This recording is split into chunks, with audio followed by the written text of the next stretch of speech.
Lelo to melibino triple action na kombo ya bio café. Bio café est pour la couper sa kimia na ba vie na biso. Pourquoi to bengi ya mo triple action?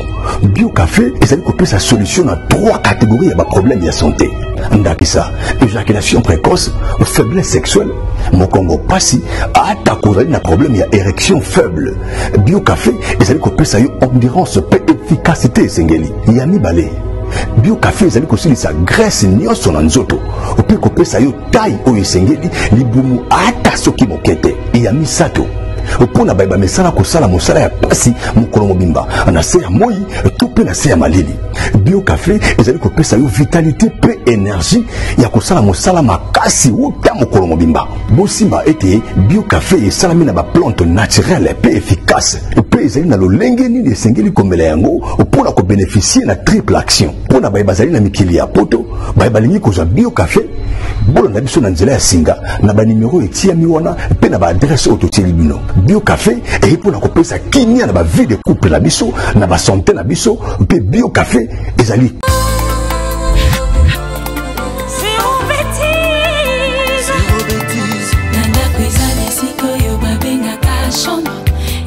la restitution de ce qui concerne Redi Amissi Bailo Kanto avec 1500 personnes au niveau du 11e arrondissement à Paris, au Bataclan. Cette salle mythique créée vers 1864, si je ne me trompe pas. Une salle qui a plus de 155 ans. Et c'est vraiment mythique. Et cette mythicité a été, je dirais, honorée par Redi Amissi. 14 ans après, il fallait le faire. Il est revenu encore à Paris avec tous les Parisiens.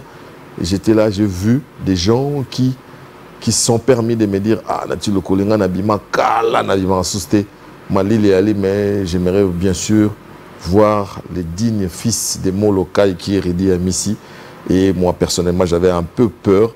Et je me suis présenté aux alentours de 19h. Il n'y avait pas du grand monde, il faut le reconnaître. Tomati, moi, l'Ikolo total, à quoi ça va ressembler. Et par après, les Agui Penza, comme on dit en quinois, Nyata Mouninga Senga, pardon. Encore une fois, chapeau bas à Redi Amissi Bailo Kanto qui a réussi bien sûr son comeback. Félicitations à lui. Et il était un peu émotionné, il faut le souligner, lors de son entrée.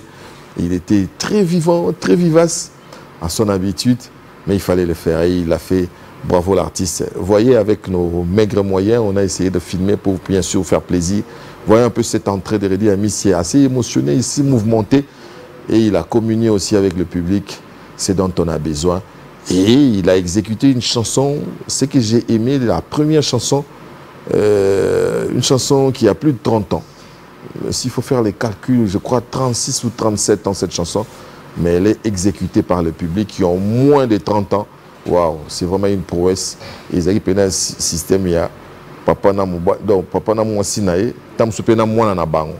Parce que j'ai vu aussi des jeunes dire que ah non, ça sont les chansons des papas. Ça, c'est l'artiste des papas. Et ça, c'est une bonne chose. Suivez, on se retrouve dans un court instant pour encore une fois vous expliquer ce qui s'est passé ces jours-là.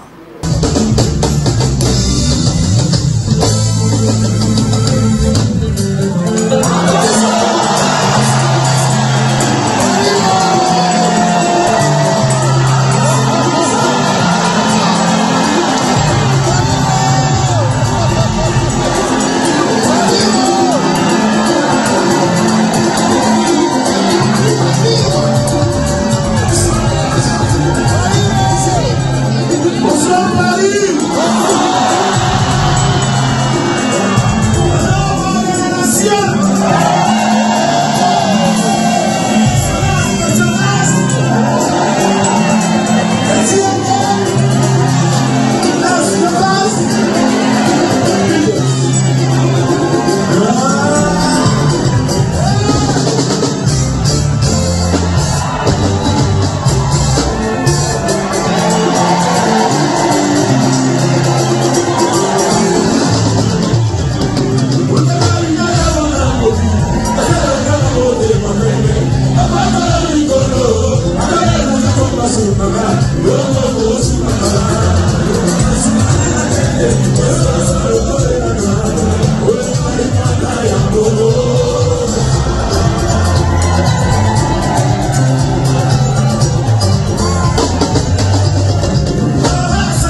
Voilà, ça c'était juste l'entrée avec Redi Amissi, Bailo Kanto.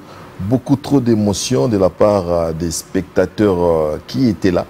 J'étais là, j'ai eu même à un moment donné des larmes aux yeux de voir ces dignes fils de Bibala Musica prester sans Papa Wemba devant autant de gens.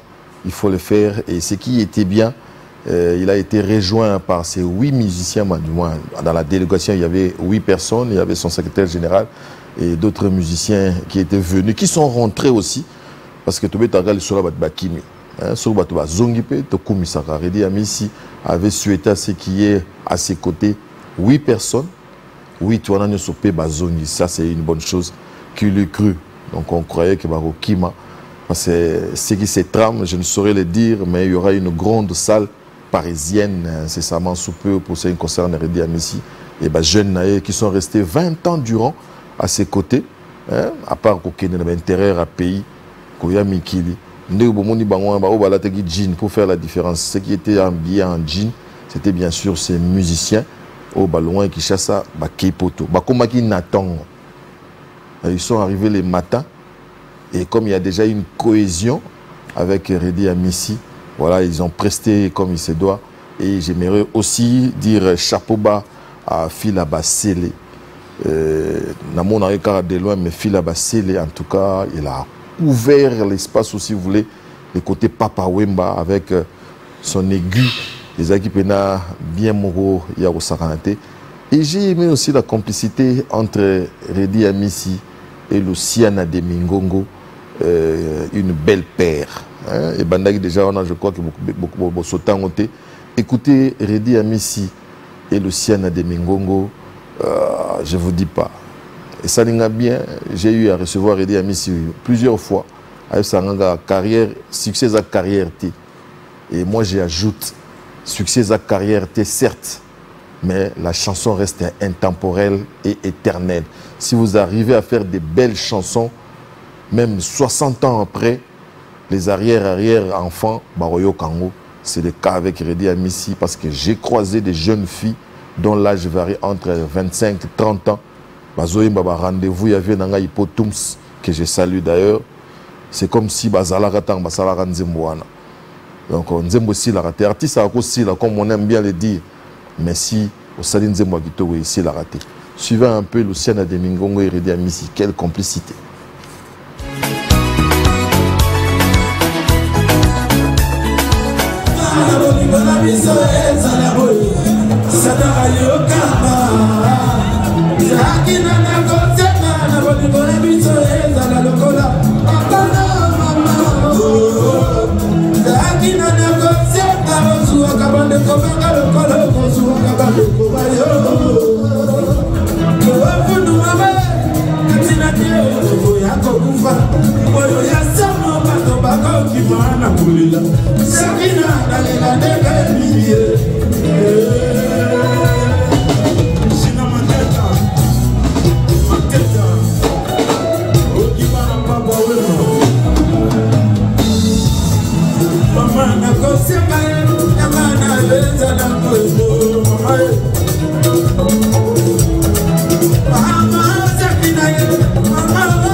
Voilà, c'était la Redi Amissi. Quand on parle de Bibala Musique, on saura se passer de la SAP et jouer en SAP et Beta Magipena niveau Moura au Saranate. Il y avait des gens qui étaient très bien habillés, que ce soit les hommes, que les dames. Et les gens étaient très bien habillés. Bon, dans mon Redi Amissi, il y a Weston. Mais il fallait peine d'autres vivre la musique en des blouson cuir, balmain, nini, ngesa sous bien au Saranate. Parce que vivre la musique, on ne peut pas parler de Bibala Musique seulement sans passer par la SAP. C'est ça aussi le problème. Et la cerise sur le gâteau de voir le premier musicien, si vous voulez, chanteur de Viva la Musica, faire les déplacements de Kinshasa jusqu'à Paris, grâce bien sûr à Redi Amissi, comme Redi Amissi voulait bien les provoquer. Ah, j'adore les Cambodgiens après 40 ans à Emikil.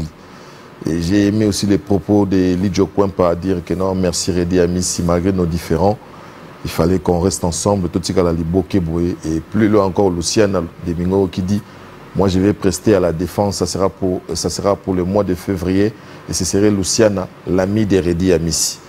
Bolingonde Tozoluka, et ça ira bien. On pouvait avoir des différends, mais ceux qui à l'ensemble, avec des propos gentils, et ça ira bien. Et j'ai aimé que cette génération qui nous a bercé, et ça ira toujours l'icolo, et ça l'a biso grand bien. Hein? Freddy Leaf, Yoyebit, biso no soto, vive la musique, 5 fois nationaliste. Quand on voit vive la musique, je dirais ressuscité entre guillemets par Redi Amissi Bailo Kanto, ça fait toujours plaisir. Suivez un peu ces ex de Vive la musique, si vous voulez, les soldats de Vive la musique, en train d'interpréter la chanson de Djengaka, Beloti, et c'était aussi l'apothéose pour bien sûr les friands de la musique congolaise. Suivez.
Voilà, vous allez nous excuser, même les gens qui sont là-bas, ils ne savent pas ce que c'est la chanson Beloti, donc ils ont confondu.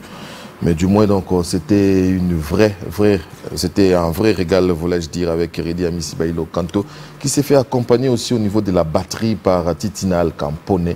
C'était donc super. Et il y avait aussi Patient Kusangila qui était là, il y avait Ramazani au niveau de la guitare. C'était vraiment une réussite, et la date du 2 novembre reste gravée à jamais dans la musique congolaise. Et encore une fois, chapeau bas à Redi Amissi, c'est un bon départ, s'il faut le dire ainsi, ou redépart, ça, je ne sais pas si ça se dit.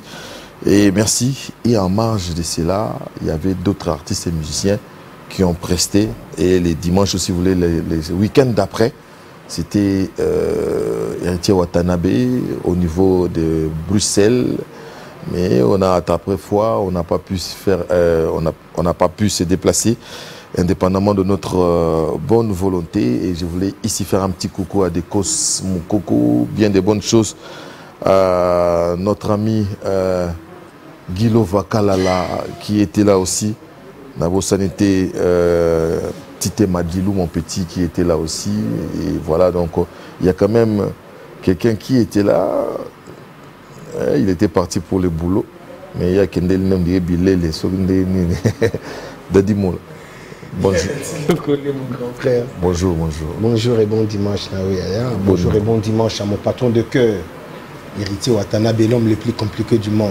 Bon retour, hein. Merci, grand frère. Bon retour à vous, vous également. Na raté on a mikili ndem so on peut s'engata chaussette.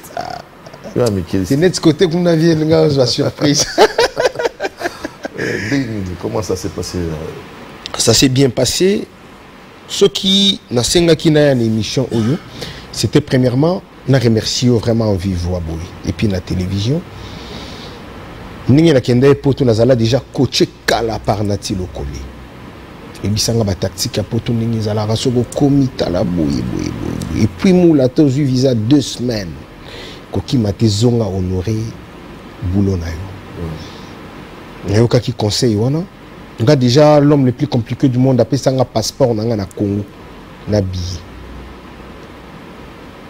Alors samedi 15 to nga to kinde to ki ba place izala ki limité.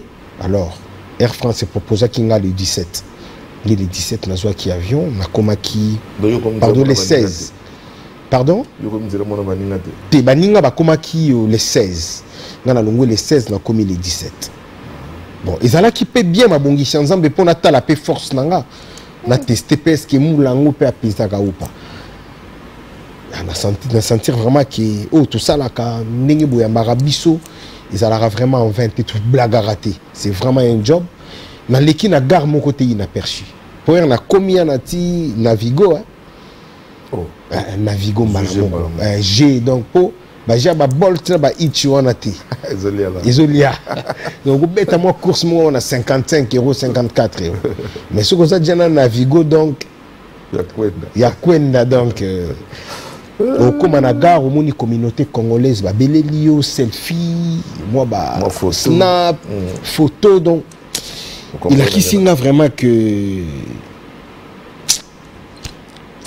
il a qui signe bolingo moko boye pa ba congolais puis na musala oyo une fois nazala na plateau na yo tango na longue maison mère oloba une chose obi nanga mula tout choix est un risque vient na kangango 9 ans passés tout choix est un risque tout choix est un risque ce qu'on a fandi dans la maison mère il y a un risque il y a Rolongo c'est un risque alors qui ne risque rien rien faut risquer donc avec héritier je lui serai toujours redevable et bien les grands frères batikala na ba mer méditerranéen et puis poto za mystique ya na tine bobe de la biso masolo a poto bon er moko bodozaka poto za mystique et puis ba kimaga na condamné bango te mais biso na bolingo ya musala na bolingo ya wata déjà une personne qui te donne 1500 pour un billet donc c'est kalingako mutasali ba démarche na kombo na yo à pied au visa ya long séjour grand frère. Non, il faut à la. L'homme le plus compliqué du monde, Azar. Il y a vraiment. Il me devait une émission, donc. Bon, Azo paiement. Je pense peut-être le dimanche prochain, aux Alana et ensemble. Les lois payées pour que dimanche prochain. Il y a un concert à Eton, il paraît. Ouais, le 7. Donc, tout le mec qui pousse à concert tout. Parce que qu'on a. Tout le monde peut se reposer, moi, qui hiver et côté, c'est moi les côtés. Parce qu'on a des zongi boissenga qui est musicien, va répéter non, et former zong à l'anzoto. Et c'est 30 déjà, tous à la Vélodrome. Bah, Spiritas, de partout, les 30 novembre, Timoa, t'en avais Vélodrome. Parce que tu as tout bêta week-end ou outil, mais tu bêtité, donc le 30 novembre, il y a populaire dans le terrain Vélodrome. Et le 7 décembre, nous sommes à Hilton. VIP. Parce que place Wanande, tout à la Siko, Nini Batoya, Koliambo, on a bango sans plénière. Et pour la ville, pour Mouta Sokorène, il y a un concert dans la ville. Des apasiens. Et puis, Bisso, déjà, tout comme un monopole, Dieu est bon. Et puis, nous avons à côté la carrière. Donc, le 7 novembre. Honnêtement parlant, honnêtement parlant, il y a les basistes. Non, il y a les basistes qui n'est pas venu. Il y a le chanteur Smoke qui n'est pas venu. Non, Smoke. Ouais, il n'est pas venu. Il y a une danseuse qui n'est pas venue. Voilà, donc. Non, il y en a ti. Non, il y a un boulot. Non, il y a une télévision. Non, il y a un héritier ma bé. A Gangilanga. Ils ont porte-parole, ils ont été humbles, ils sont séparateurs, ils ont gagné. Grand frère, non. Les musiciens, on ne dit pas gagner la chasse. Si on a gagné la pote, si on a une mauvaise pensée, tu cotises na poto. Pardon, na mitou na biso. Pour poto, tu peux poto 2 mois plein. Aux hommes, on a comment est-ce que les gens souffrent. ko souffrir ya ozanga mbati te ozanga olia te mais souffrance moko ya nzoto parce que biso to botami na kina ya na tito na modèle na biso façon na biso ya vie alors que na poto la personne sort déjà à 4 heures donc yo tikali yo moko na ndako sort à 4 heures sous le froid et pendant l'hiver à quelque lukambongo azozonga sous le froid pendant l'hiver alors biso to mesana peut-être ko la muka a boss Doudou Kinkela 12-12 les Chinois congolais na pied na nombo te place ça et puis ba bonne guérison depuis la Colombie à côté de le mot de la part Mogobo donc au Kimimbangote mais ce qu'on a poto il faut Luka parce que là c'est la vie ou la mort de ta carrière na yebi jomo na poto yebi ke abeta 2 mois à mon amour c'est-à-dire net na hiver bo mulile kota ba 17h 18h yaza na kati ya boulot kati ya boulot tanga zongi na gambutu tanga obima na tongo moye bima ba 7h 8h abeli maladi mo boye comme ndele mtaye bien asi yozali ozo la souffrance à moi il faut mona moi yanati non c'est vrai na zo ma sozo comme tane on a so a pesio ata chaussette au monde va silikaka na mona mutu mo ayo za $50 na chez Lambert to je sais pas moi où azo gagner la mutu atindeli voilà nos frères en passant j'aimerais bien sûr vous féliciter vous réconforter na yebi mamonde ezalaka yebika yo câble koko yoka na pour ça autant comme on parce que je sais yebika ba te bele tango monde pendant que so apesa ko ata 20 € il faut ndimaye masana lenzambe apesi bino mbote ba tout ba bataille dur na miki vous êtes vraiment des bagarreurs donc et ça dit bien yanati moni histoire ochobeta na pesina no président Pati Lipula Mbote na nda kuna madame na yendo inanga dadi mona classe na biso ba Mbote place baza nazo ya aéroport 8h mais tout ça on a kata monili mais 8h mais pendant ce temps-là il y a des ces gens-là qui travaillent déjà à la Mouka qui 4h c'est important ça réveille ouais ba on a miki et puis l'important ça molili l'importance à la yanati yango siko carrière na biso tout ça là non il faut ba boss na Doudou Kinkela boss Doudou Kinkela 12-12 bazala les Chinois congolais faut azala le roi 12-12 au moins de côté qu'on a fait honorable Roland Kiki Kunda masina na motema faut azala na biso yanati te blagité souhait la prière dans les arabes de ce balinga poto ba ke poto so baza 2 millions au moins t'as 600 000 euros yana tipo to za pona bana moni eto bundaka Bernestine la Tamkar Bakumba pardon Tamkar Bakumba mon fils bakinde poto pour biso na poto mode de vie on est au koko vivre été yana to bi la toute première fois que nda poto zongi na bi yana ti uzongeli nini zela et c'est que ko baga na mtema ekufilaka yo mona mtema bon so yebisi muda wata jaloux alingina demi kini na sepeli nga makamba bonanga ko s'attarder là dessus temena lingi po tia batu mususu pour ebeli bazolinga babo mabaninga na bao tant na mona ka batu bakotaka ba groupe de prière pona ngenge pona poto matima 40 jours ti mikolo 21 jours ezorenie mona ka mutu na 21 jours yana ti omoni mutu auto sala 40 jours na mangenge te a salelo prière mo ya boloka ba loka yo parce que bazo comprendre parce que moi aussi je me disais ngara osenga susu na nzambe te apianga non yebisaka nzambe que ta volonté soit faite dans ma vie voilà prière nange koma bongo ya nati na ko prier pour na mususu mais pour na bozui mbongo mituka tutu na mona ke biso toza bana nzambe déjà yebisa biso ke na pesi bino déjà tout senga na opesa yo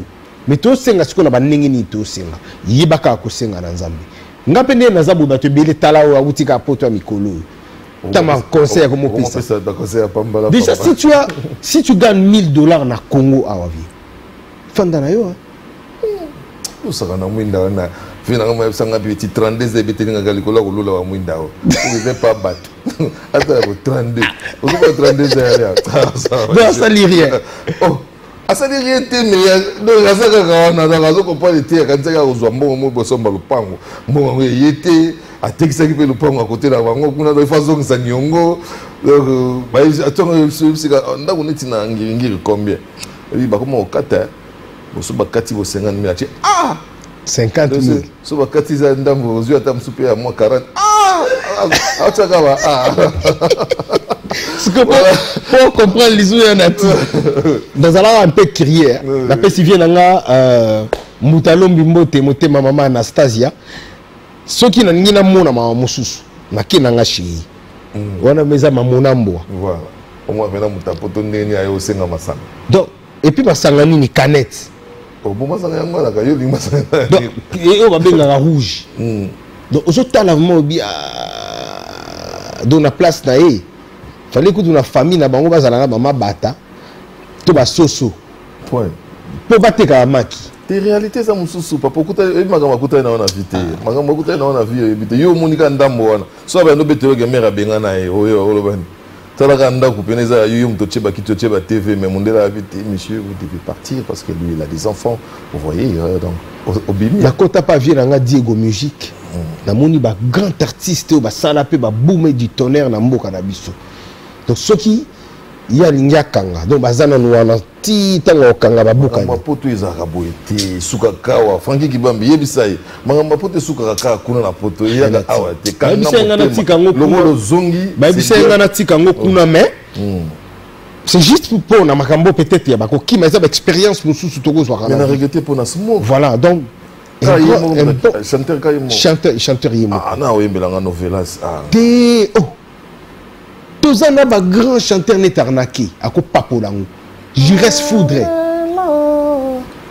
Foudre ako papolango tozana ba chanteur les instituts pardon les personnes s'en vont mais les institutions restent Goga c'est une institution déjà ba concert au bêta il sera pas là tant que Kende ba déjà remplaçant na yo azanaï ou ça va peut-être mieux que yo mais yo aussi moi avance beaucoup aux ala wana moi je regrette un bon chanteur un bel homme mais à préférer à Paris au lieu guitariste et bassiste oui bassiste et danseuse moko danseuse wa ça qui accident te yema tikali pona baso bon on a TV baloba te mundela ya mona ko to tiki encore non arozonga te to tiki était donc juste une période 1 mois 2 mois pour la baso médicaux et puis elle va revenir OK donc problème là ils pour na baso et les séances de répétition vous allez répondre bah séance nous avons déjà repris c'était reprise depuis la semaine passée on a zala quitté mais bah ninga ou bah yaki avant pour bango bah yaki les 11 on a eu vendredi les 15 déjà comment pas ça mpaka lingomba donc na moment où tout lo mpaka lingomba zongi poto na Jack Love oh pas ça baki na bango poto et moi pour ma valise na bango etika la ki donc bakeba bazwango ba rozonga elenga poto yango donc bakinde bazwango moi je remercie Goga na ko remercier Kaka parce que o asali ponanga erto komi na poto alobi nanga dadi poto yango je t'avais déjà remis ton passeport et ton billet au komi si tu n'as pas où aller dis-moi na lokelio place mais ceux qui ont ma famille la bino j'ai la famille donc place na vanda du début à la fin et bangote donc kutana na ba répétition to kutana na ba concert soit na ba moment moko boyi zo sengaki to kutana mais après donc yebi danzela yebi na yebi nzela na yebi makambu tu na ki na nei sur scène yo va la nei ben oui na RA na ki na nei sur scène et puis na ki très content sur la muki na mon a parlé à grand artiste mboka na biso bonabi ah na mon tata na betata te leske na poto malheureusement ça qui na poto voilà donc et ça j'aimerais bien de partager l'expérience bien sûr avec des jeunes ou tous ceux-là qui rêvent d'aller en Europe. J'ai failli, j'aimerais bien le dire ici. Merci à Célé Luca parce que si Célé Luca voilà, si on s'est déplacé jusque là-bas, il a été pour beaucoup. Merci à Célé Luca. Merci aussi à Eddie Murphy Nabiso. Eddie Murphy Nabiso, le leader de l'Est. Grand merci. J'ai vu des gens qui aiment Redi Amissi. Non, il faut que nous recouvrions Redi Amissi. Il faut le logo, il faut le logo. Sans pour autant Redi Aye, quand on sort l'émission, il y a des gens qui sont fans, qui aiment bien ce que nous faisons. Voilà. Et ils aiment bien cette complicité-là entre Redi Amissi et moi. Et ils ont jugé bon à ce que nous puissions bien sûr aller couvrir ça. Merci à toi, Dadi Mola. Batunayo pe au tiki na poto ba Dadi Mola za ingra na pièce moi chaussette. So copie ça va moi ba le sac ça. Vraiment bon. Premièrement, na zo ebisaba na est. Déjà le 21 et le 22. Tous à la est, on a excusez-moi yanati. Est à côté de Niago. Ouais yango na zo tala awa. Awa donc balimbisanga donc voilà. Donc, tous allés le 23 novembre déjà, tous en a concert dans The King Club. Donc, ils allaient un night club moko yasika. Ils ont juste dans la ville, Tokobi Tawana. Et comme je venais de vous le dire tout à l'heure, dans le 30 novembre, tous à la bongo na Vélodrome. Tout y a aussi la bichonne surtout ensemble. Le 7 décembre, tous en a Hilton Hotel. Tokobi Tana Hilton le 7 décembre. Alors, Awa, tous allés dans le 21 et le 22 décembre, tous en a Bukavu côté à Sele Luka. C'est Luka, il faut qu'on sous monde. Bon, naïbi qui on a au côté. Donc, il y a Sele Luka, les qui puissent, ça nous a bandé beta kutana puis beta solo là bien. Oh, ouais. On peut t'appeler là. Et on a grand frère, donc tous allés à Bukavu les 21 et le 22 décembre. Surtout si ici on a.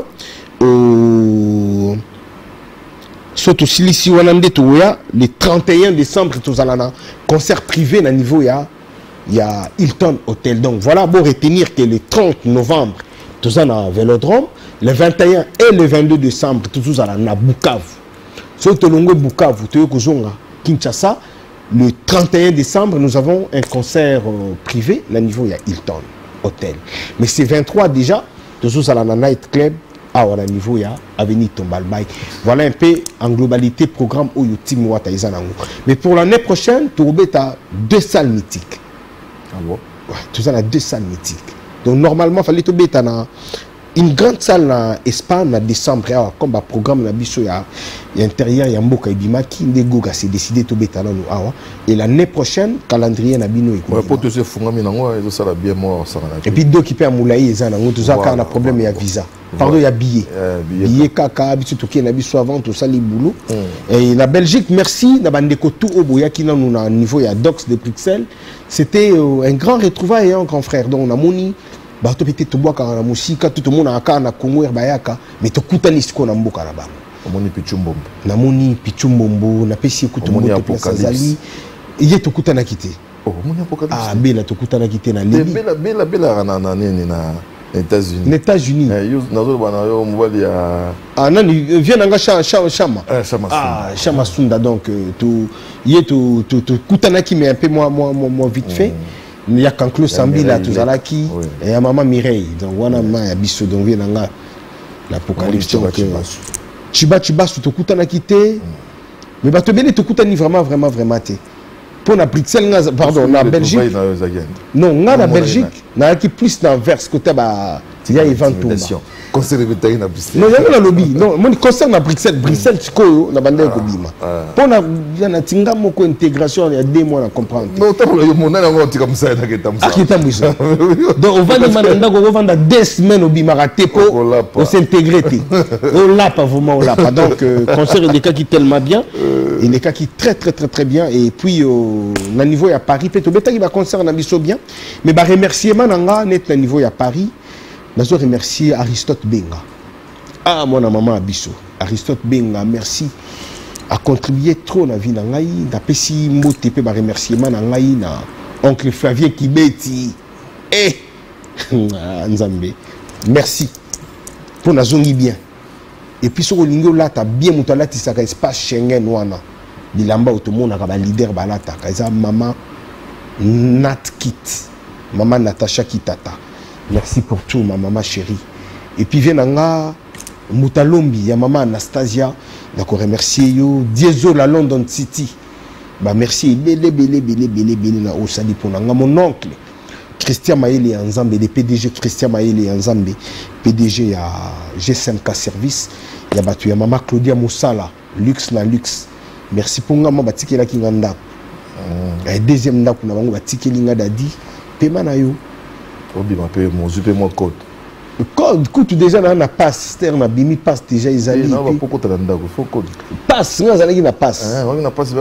Passe temps, vous pouvez entrer dans Fongoli na côté donc qui te donc na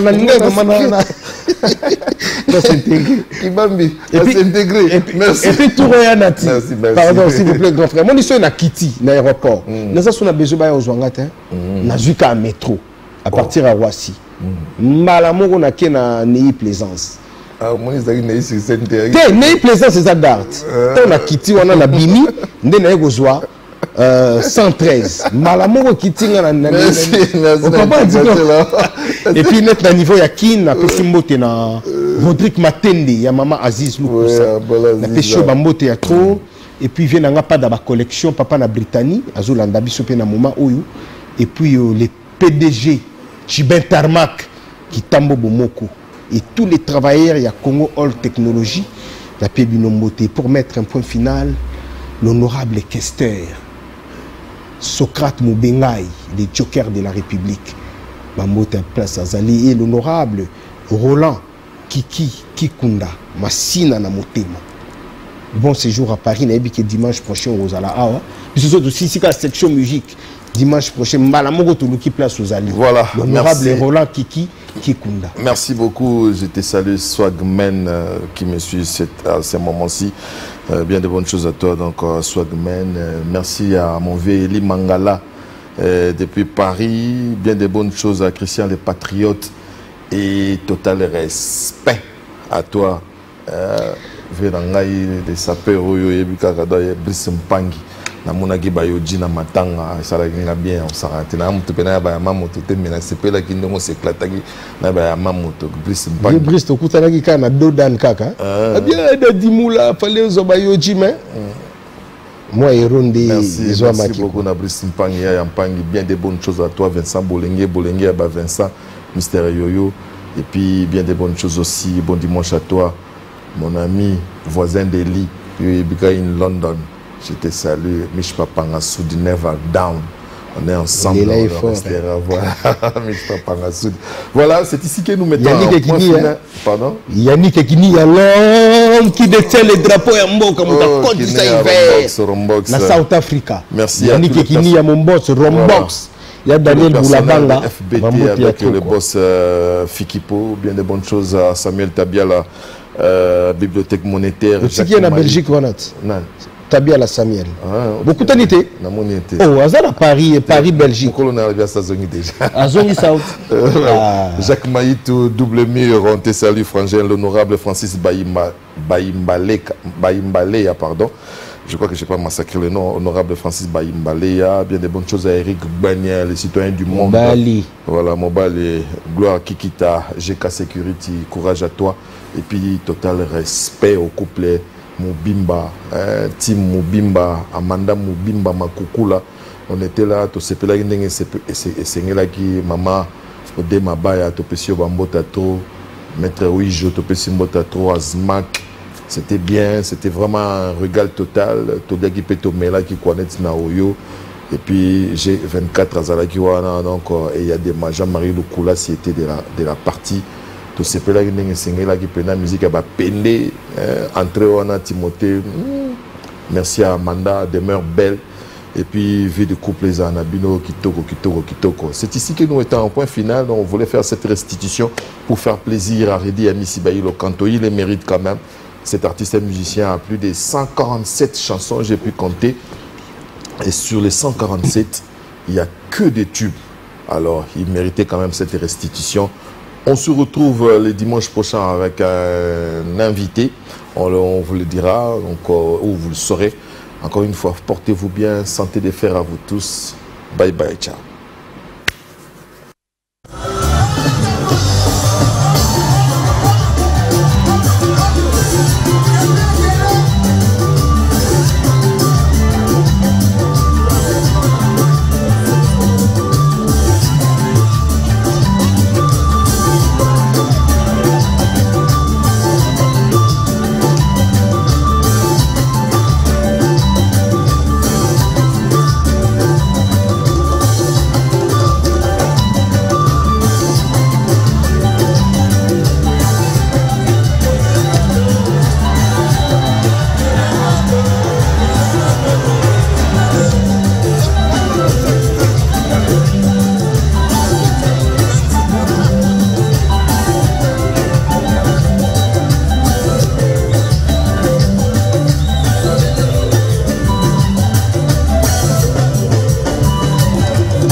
Lelo to melibino triple action na kombo ya bio café et pour na kopesa kimia na ba vie na biso.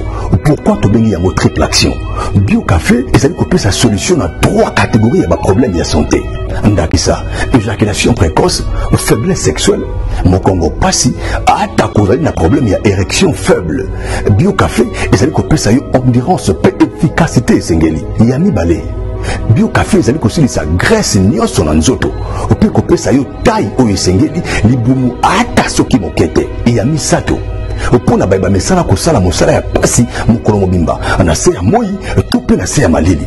Bio café ezali kopesa yo vitalité pe énergie ya kosala mosala makasi uta mokolo mobimba. Bosimba ete bio café esalami na ba plante naturelle pe efficace pe ezali na lolenge nini esengeli komela yango opona ko bénéficier na triple action. Pona bayeba zali na mikili ya poto bayeba lingi kozwa bio café bolo na biso na nzela ya singa na ba numéro etiami wana pe na ba adresse autotili bino. Bio café et pour na kopesa kimia na ba vie de couple na biso na ba santé na biso pe bio café ezali